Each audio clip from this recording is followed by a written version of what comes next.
In American politics, there were a handful of things you simply did not touch.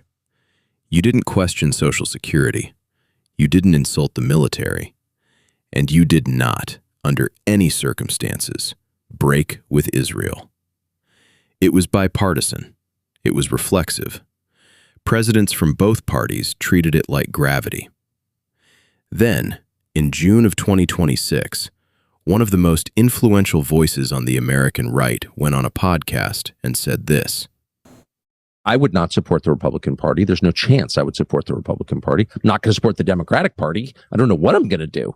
But at this point, how could I or any American voter support a political party that's not loyal to the United States? Tucker Carlson, 35 years a Republican, walking away from the party.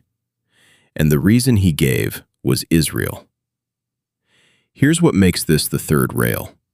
It's not one side turning, it's both, at the exact same time, for reasons that completely contradict each other. This is the story of how supporting Israel went from the closest thing America had to a political religion, to a live wire nobody can touch without getting burned. And to understand why it's breaking now, you have to understand how it got built in the first place. Start with the numbers, because the numbers are genuinely stunning. 60% of Americans now hold an unfavorable view of Israel. A majority. That alone would have been unthinkable a decade ago. Among Democrats, 80% now view Israel negatively. In 2022, that number was 53.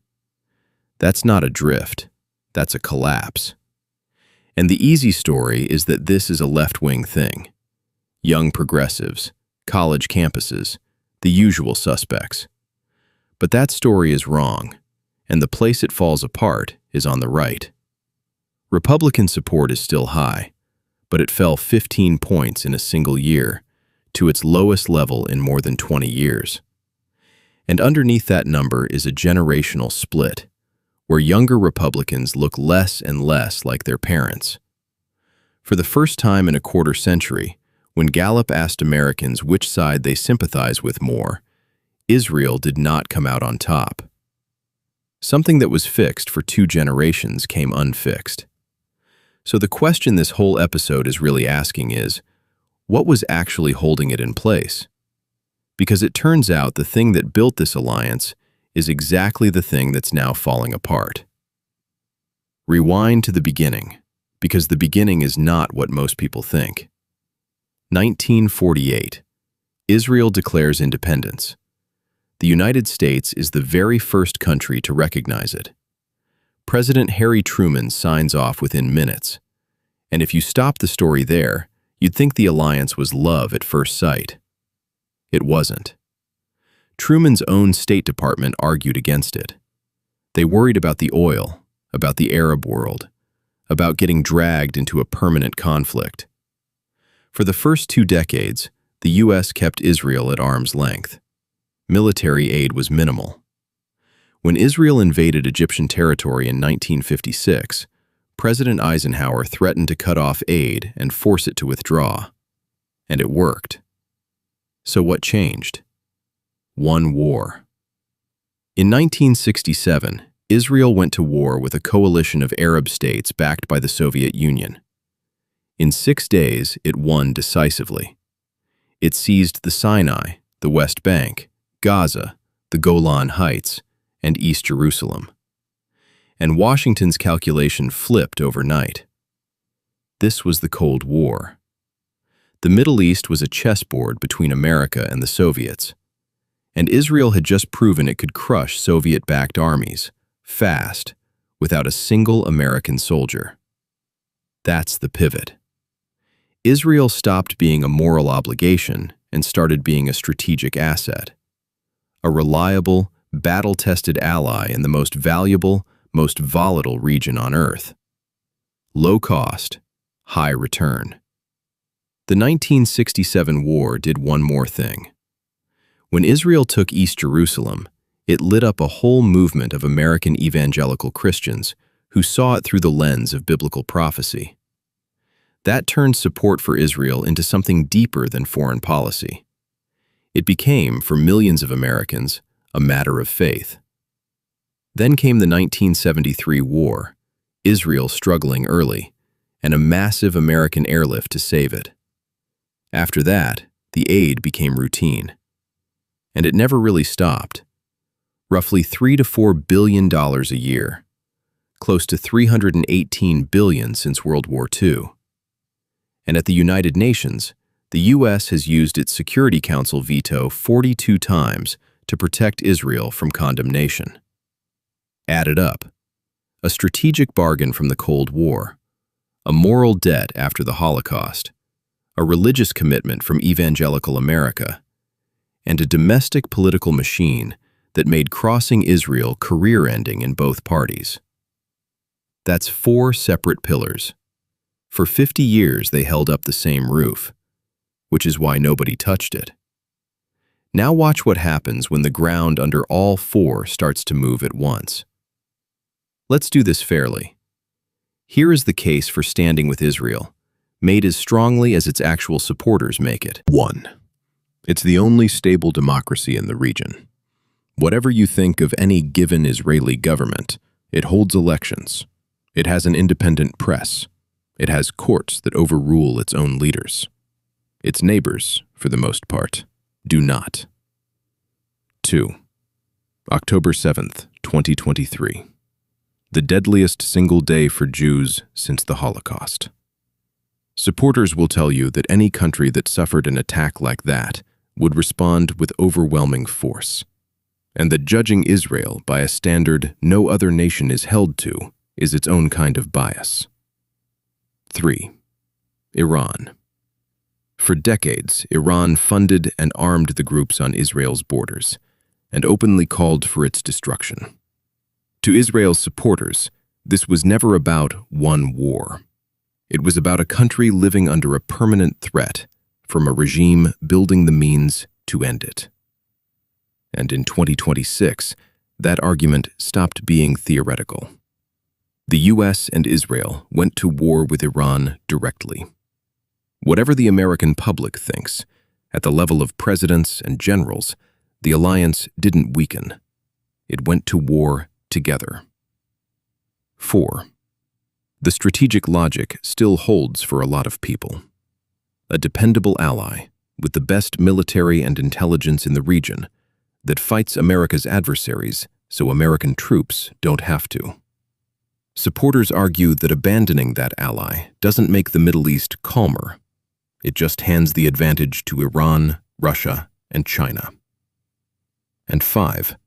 Underneath all of it, the moral argument. A people who spent 2,000 years without a country of their own, who came within a generation of being exterminated, finally have one place on earth where their safety doesn't depend on someone else's goodwill. To supporters, walking away from that is unthinkable. That is not a weak case. If you're going to argue against it, you have to argue against that version, not a cartoon of it. Now the other side. And here's where most coverage gets lazy, because there isn't one other side. There are 2, and they can't stand each other. Start on the left. For a generation of younger Americans, the formative image of Israel isn't 1948 or 1967. It's Gaza. It's a phone screen. It's 2 years of civilian casualties streaming in real time, unfiltered, on the same feed as everything else in their lives. Their argument goes like this. Self-defense is one thing, but they look at the scale of civilian death, the flattened neighborhoods, the aid that couldn't get in, and they say a democracy funded with American weapons has to be held to a higher standard, not a lower one, and that if the U.S. is paying for it, the U.S. is responsible for it. This isn't just campus protests anymore. In April 2026, a sitting United States senator stood up on the Senate floor and said this. I want to talk to you about 2 votes that I am forcing in the Senate today. votes that could determine whether the United States continues to fund the extremist Netanyahu government's devastation in Gaza, the West Bank, and Lebanon. That's Bernie Sanders, an independent who caucuses with the Democrats, and one of the loudest voices on the American left. His votes failed, but more than 3/4 of the Senate's Democrats voted to halt at least one sale. That would have been unimaginable a few years ago. The party's own elected officials are moving, and it has real electoral teeth. In 2024, an organized protest vote in Michigan cost the party over 100,000 votes in a state it barely won. The left's message is simple. Support is conditional now, and the condition is how Israel fights. Now cross to the right, because the wall is cracking here too, and for reasons that have almost nothing in common with the left. This is the world Tucker Carlson speaks to, and the argument here is not about Palestinian human rights. It's about America. It's America first, taken to its conclusion. Why, they ask, is the United States funding foreign wars, sending billions overseas, and risking American lives in the Middle East, when the promise was to stop doing exactly that? When the 2026 war with Iran started, this faction didn't ask whether it was good for Israel. They asked why America was in another Middle East war at all. And the generational split showed up instantly. Older Republicans backed the war overwhelmingly. Younger ones, far less. The Reagan-era certainty that America polices the world is not automatic for the under 40 right. Now, this is where we have to be precise, because this part of the right contains two very different things wearing the same jersey.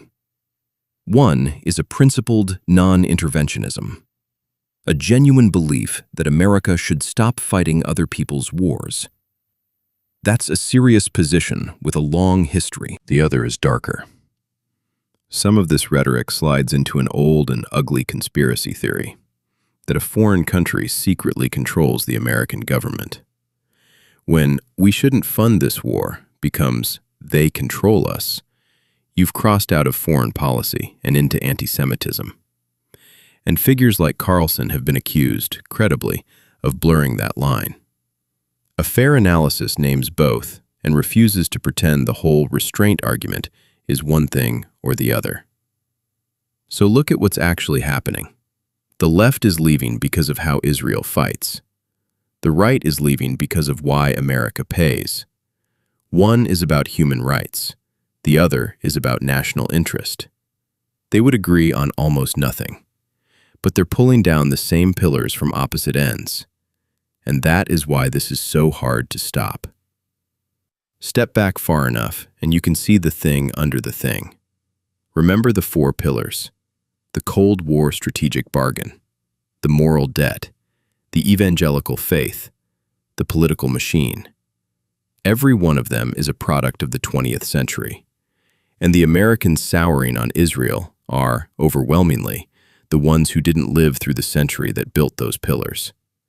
If you're over 65, Israel is the Holocaust survivor state, the Cold War ally, the underdog that won. If you're under 30, Israel is a nuclear-armed regional superpower with America's unconditional backing and a 2-year war on your phone. Same country, 2 completely different stories. And the older story is simply dying off. There's one more accelerant, and it's the most avoidable one. For decades, the golden rule was that Israel stayed bipartisan. It was careful never to pick an American team. Then Israel's prime minister stood in front of the American Congress and fused the 2 countries into a single cause. My friends, if you remember one thing from the speech, remember this: our enemies are your enemies. Our fight is your fight, and our victory will be your victory. Both sides of the aisle stood and applauded that. But the binding didn't stay bipartisan. As the Prime Minister tied himself more and more to one American president and one American party, that shared cause hardened into a partisan symbol. And in America, the fastest way to make half the country turn against something is to make it the other team's flag. Supporting Israel used to be like supporting the troops. Now, for a lot of voters, it reads like supporting a party. That change alone explains a huge share of the collapse. And here's the part that resists every clean narrative. Most Americans are not actually asking to abandon Israel. Support for unconditional, blank-check military aid has fallen off a cliff. But a solid majority still supports Israel existing securely alongside a Palestinian state. The public didn't become anti-Israel. It became conditional. It wants the alliance to come with strings, and for 50 years, it never did. So where does that leave us? At the top, nothing has changed. The aid still flows. The vetoes still land. When it mattered most, in 2026, the two governments went to war side by side. The Sanders votes failed. The institutional alliance is intact.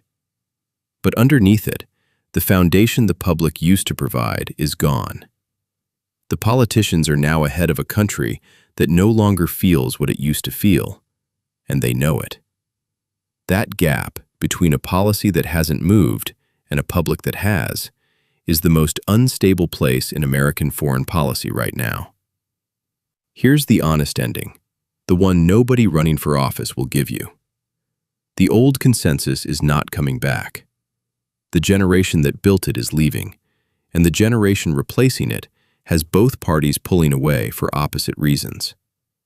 What comes next isn't a clean break, and it isn't the status quo. It's the messy, uncomfortable middle, an alliance that survives at the top while it dissolves at the base. That's the third rail. Everyone can feel the current running through it. The only question left is who's brave enough to touch it, and what happens when they do. I'm not here to tell you which side is right. I'm here to make sure that when you pick one, you actually understand the other. If this made you think, that's the channel. Subscribe, and I'll see you at the next one.